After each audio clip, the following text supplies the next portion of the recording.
histogram looks pretty nice, but it's black against gray, and that's not very pleasing. So what we can do is we can change the color.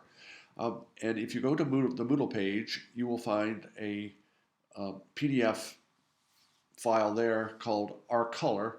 And if you open that up, you will find it's 7 or 8 pages of palettes of different colors. And in R, we refer to the colors by name rather than by a six-letter code, or by any sort of number. So we have various choices for colors that we can have. And we can go and pick one that we like, and I'm just going to choose khaki 1 as an example here. So what I can do is to go up to my geom here, and I'm going to give it a specification. So you can sort of think of this as being an adjective, right? So the fill is going to be equal to khaki 1, close quotes, and I'll run that, run both lines, and now I've got that yellow fill. But the yellow against gray, I'm not sure I like that so much, and I don't have to have that gray background. So what I can do is to add yet one more layer to my developing histogram here, and I'm going to say that I want, instead of the gray background, I want just the black and white. And so again, I need to open and close parentheses there, and again, it will fill in automatically from the preceding terms. But now we need to run this whole thing, so I'm just going to highlight both of these lines and run that. And now I've got a histogram that perhaps I like a little bit better. And again, you have your choice of any colors that you want to take a look at. Now, what we can also do is to change the bins or the category size of the histogram. So if we're interested in parsing it a little more finely, then what I can do is to set my bin size to a smaller value. So I'm going to do that right in the geom term. And so hit that twice. And so you can see that I've got it much more finely parsed there. And if I wanted to take it up to something like 2, then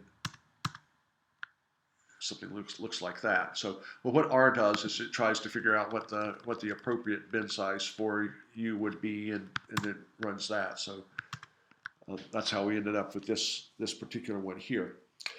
Now, crabs in this data set came in 2 morphs. There was a blue morph and an orange morph. And what we can do is to have ggplot distinguish between those two. So what we're going to need to do is to go back to our aesthetic field, because the mapping is going to be important here. We're going to have a different appearance depending upon whether we have a blue crab or an orange crab. And so what I'm going to do here is to add this command, color. I'm going to ask ggplot2 to plot in color the distinction between the two. And so what I'm going to specify is the feature from the data set morph, and ask the aesthetic portion of the graph to reflect that. So let's run this. And what you can see is that I have all the blue crabs are represented by the reddish portions, and all the orange ones are represented by the blue portions. So what I've got is I can see both of each of these bars is broken down into the blue crabs above versus the orange crabs below. And it's sort of hard to tell what in the world's going on there, isn't it? But at least I know that I've got all the information there. But it looks like that there's some asymmetry there. So I might be interested in trying to further explore whether or not there's a difference between the blue and the orange frontal lobe sizes for these particular crabs. So what I can do is to create I can use a different sort of geom. So let's give this a try. And so what we're going to do is to use what is called a density geom. density geome. And so what ggplot2 is going to do is to prepare a smooth line that represents the smooth distribution of the uh, of the crabs in our particular sample here. What I'm going to do is to make a new plot. So we're going to go ggplot, and we're still going to use the same aesthetics that we had there. So we're going to use the frontal lobe, except this time, instead of doing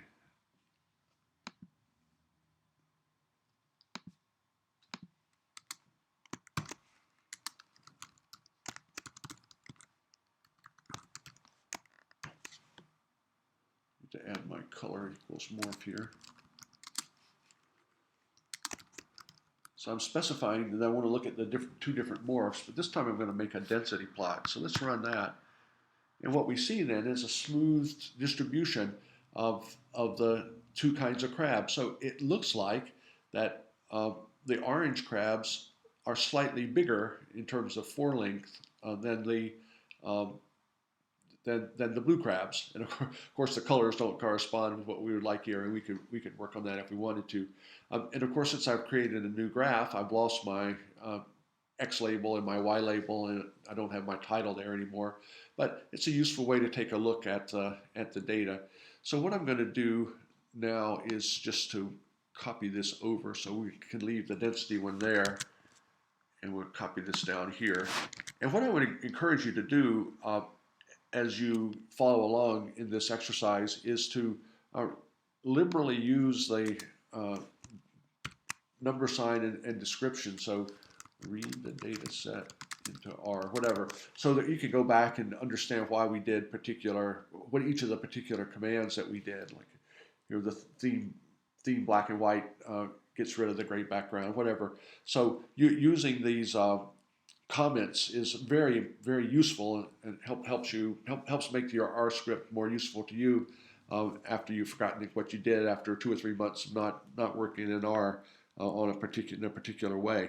So anyway, we have the nice density graph here that was useful. But there are other ways that we could take a look at the comparison between the two kinds of morphs.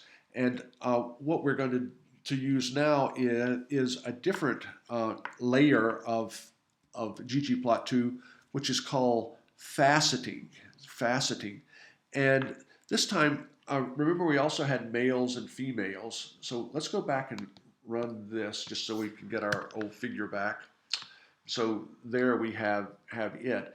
And what I'm going to do is to get rid of color morph. I'm not going to take a look at that anymore here, but what I'm going to do, so I'll run this again, and now I'm back to my old figure here.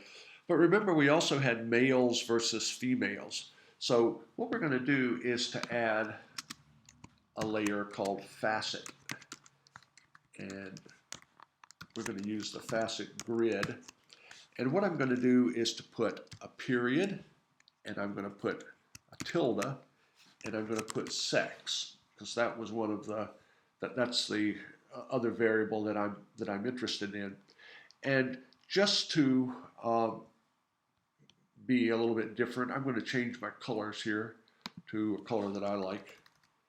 So cornflower blue, and we'll run that.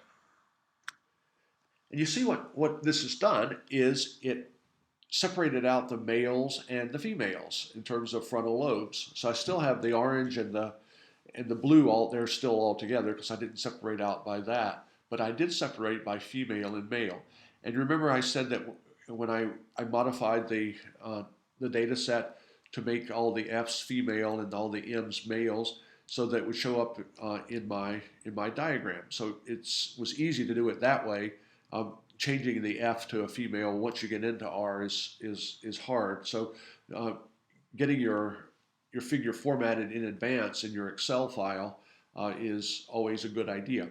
So anyway, I've got frontal lobe size here, but I can compare these two by eye, but it might be more useful if they were lined up over each other. And in fact, that's what I've done here. Because what this says, when I've got a period, it says make one row, and this is the number of columns to make. So, and I have two sexes, so I'm going to make two columns. So let's switch this up. Let's go with sex, and let's go with a period here. And run both of these again. And so now I get a diagram that looks like that. And maybe it's a little bit easier to compare the two. But remember, I also had this morphological difference as well. So what I can do is to add that onto here as well. So what I'm going to do is to facet not only by sex, but also by morphology. So now I'm going to run all this once more. And now I've got blue morphs here, females, males. I've got orange morphs here, females, males. So I've broken up my data set into those two sexes and into the two morphs. So it's a very useful way to represent the data. And what I would probably do at this point is to, not sure that a graph is ever final, but we'll call it final. So this is my final plot. So I'm going to give it a name. And I run that. And now I can't, when I did that, I didn't get any change in the appearance of the graph because I didn't actually run it. To run it, I have to print it. So I'm just going to say final plot. And let's just clear everything here. We'll clear all the plots, yes. So I'm just going to run final plot, and then there it is. So all of those commands that we worked so hard to prepare, they're all right embodied in this object. And so now all I've got to do is to say final plot. And look what happens here. Final plot shows up here in in my environment, and you can see that I have 9 different commands associated with it that it counted anyway. So it's always a good idea to save your plots. They'll be available in your environment for you to subsequently work on. So that's the nuts and bolts of looking at histograms. Lots of things you can do. And again, there are many other aspects of ggplot2 that you can change. You can change fonts, and you can change font sizes and so forth. Could add bolding, take bolding away, whatever. So always using the command, the question mark command is good. So if I just say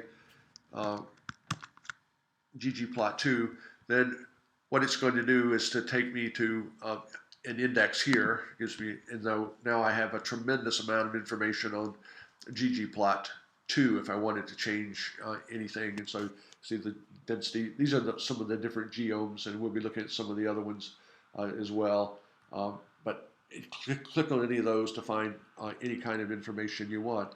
But that the question mark, the help sign command is really useful. You know, if you want something really simple too, like looking at what is the mean, then that tells you how it calculates the arithmetic means. Things you don't remember, you want a little more information, then using the question mark is always a good idea.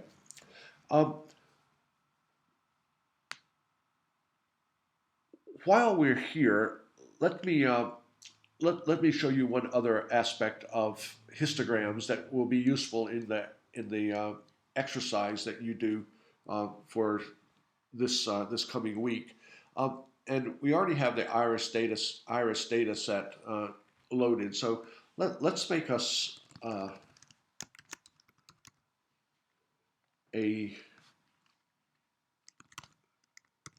histogram here, and we'll use petal width, and we're going to do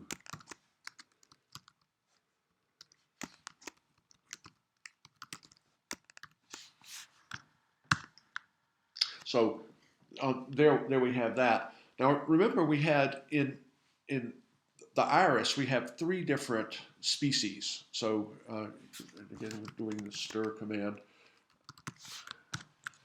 So we've got species, three different levels. So Setosa versicolor, and I've forgotten what the other one was. It was started with a V as well, but it doesn't really matter for our purposes here. But let's facet this. Let's use faceting again here. So we're going to do facet grid, and what we're going to do is to say use capital species tilde period.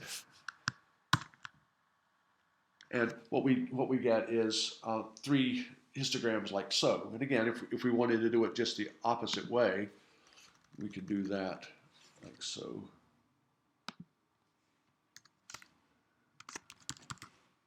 Should be a period. So now we get it in that direction there. But suppose we had, let's say, 4 species. Then we would end up with a row of 4 or a column of 4. And we might want to do it as 2 rows of 2. That might be a more reasonable way of doing it. So we actually have a different facet command. It's called facet wrap. And this time, what I would do is I would say, I'm going to specify the number of rows. I'm going to make it into 2 rows, and then I want the number of columns to be determined by species. And so if I run this, what I'm going to see is essentially 2 rows, 2 columns. So if you have, for instance, as you will in your exercise, 4 different species of amphipods, then you might want to make a 2 by 2 design. Instead of using facet underline grid, you're going to do facet underline wrap. So it's a very useful way of faceting as well when you're